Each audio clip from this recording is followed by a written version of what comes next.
د فخر زمان حواله سره نوی اپډیټس راغلي دي. د فخر زمان رور ټویټ کړی دی چې فخر زمان سایا کارپوریشن پریخو. سایا کارپوریشن څه شی دی په دې ویډیو کې د سره مکمل ډسکشن کوم او سایا کارپوریشن فخر زمان سره څه دوکه وکړه دا خبره هم راغلي ده. د کې اوس حقیقت شته کنه چې کم ټویټ د بابر اعظم په حق کې فخر زمان اکاونټ نشو هغه فخر زمان په خپل نه دی کړی بلکې سایا کارپوریشن کړی دی. ټول پیله په دې سایا کارپوریشن باندې خبره کو هغه نه پس بیا د فخر زمان حواله سره هم څه اپډیټس چې در سره هم په دې ویډیو کې شریک کوم. سایا کارپوریشن اصل کې د پلیرانو د کرکټرز د صرف د کرکټ نه نور هم چې کم د دنیا غټ سپورټس دي د هغې د کلاډیانو یو ایجنټ کمپنی ده جی.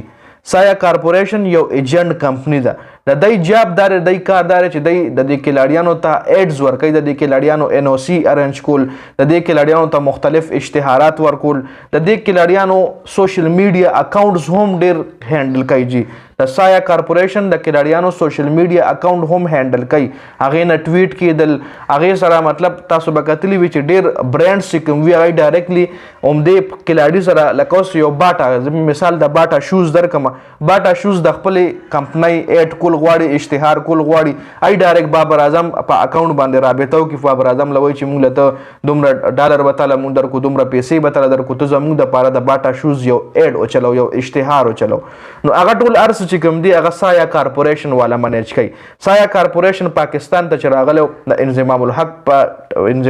وجه باندې راغلی انضمام الحق هم سایا کارپوریشن بیا سایا کارپوریشن ته نور کلاډیان چې کوم دی انضمام الحق ورکړي مخکې هم په سایا کارپوریشن باندې ډیر زیات ډیبیټ شوی دی.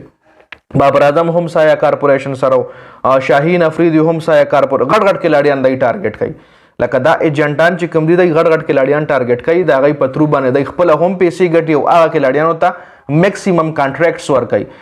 لیګ چې کوم لکه مختلف لیګونو کې چې دا کلاډیان گیم کوي دغه لیګ سره خبره چې کوم دی هم دا سایا کارپوریشن کوي جی. نو سایا کارپوریشن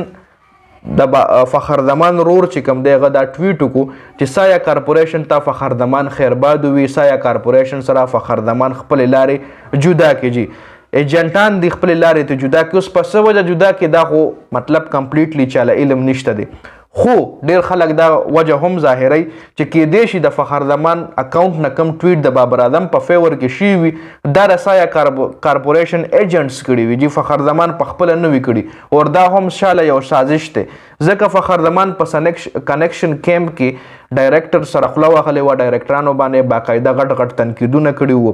نو هغه ډایرکټرز چې کوم وایي فخر زمان له غوسه اوسې وله باندې دا جوړه کړه چې تا فټنس ټیسټ فیل کړی دی او دغه ټویټ هم کیدای شي دغه ډایرکټرانو په خوله باندې دغه سایا کارپوریشن والا کړی جي چې تا له موږ نور کلاډیان درکو تا له موږ نور درکو د فخر زمان د اکاونټ نه ټویټ وکړه دې کې لا هېڅ قسم حقیقت نشته چې په حقیقت کې فخر زمان کړی دی یا سایا کارپوریشن کړی دی کې لا هېڅ قسم ټرولی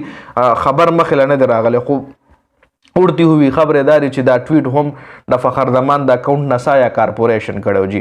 د هغې خبر حوالې سره د سایا کارپوریشن سره خپلې لارې فخر زمان جدا کړي دي او راتلونکي چې کوم اپډیټس دي د فخر زمان حوالې سره به در سره انشاءالله شریک کوم. تر اوسه پورې دا اپډیټس ډېره زیاته مننه د ویډیو کتلو. والسلام.